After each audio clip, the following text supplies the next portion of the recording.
feeling here?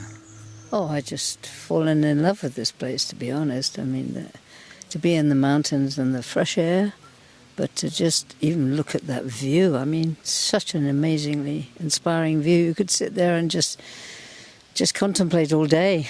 And I would imagine you really can appreciate the change of seasons, you know. But I'm also enjoying being in the garden. I'm having to go slowly today, but this is my kind of space.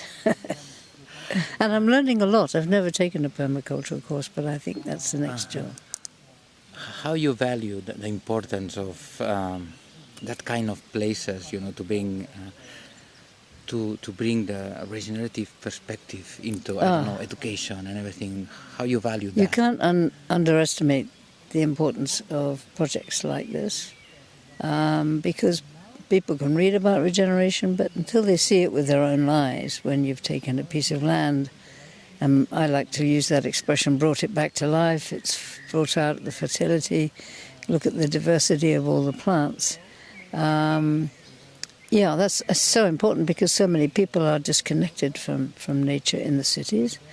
And if they come here, maybe to just enjoy the mountains, but then see what is possible, that to me is very important, because one of the things you're doing is, by showing what's possible, you're raising people's sense of possibility and hope, you know.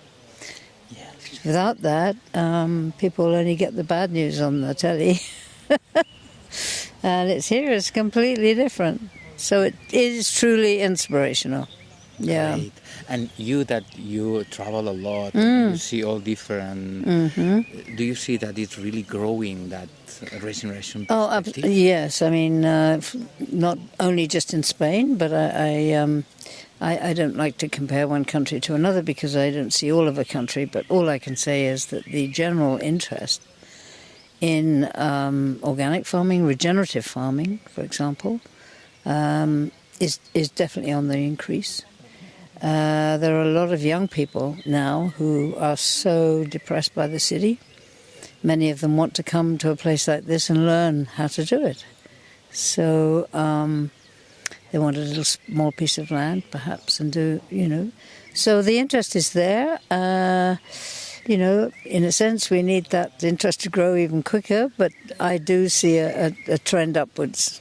What do you think that people will bring home after these days? Well, our Congress here, well, I'm already, you know, sensing the energy is going up. People are really enjoying because they may already have known about regenerative approaches in theory. Some people here are obviously doing regenerative farming, but there are others who are now getting a glimpse of how it could be applied to not just flourishing land, but flourishing communities. And that's the real next step, I would suggest. At the moment, a lot of the initiatives are singular individual pioneers doing this on their own, financed by themselves.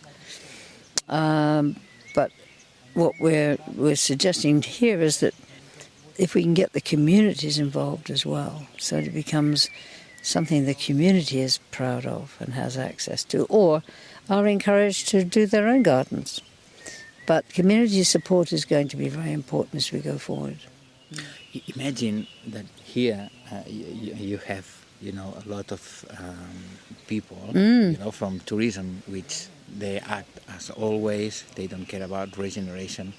Just very briefly, what would you say to them, the importance to embrace the regenerative perspective? Well, I don't believe in trying to force somebody who's not ready, to be frank. I think most people, I would suggest you really welcome those that show an interest.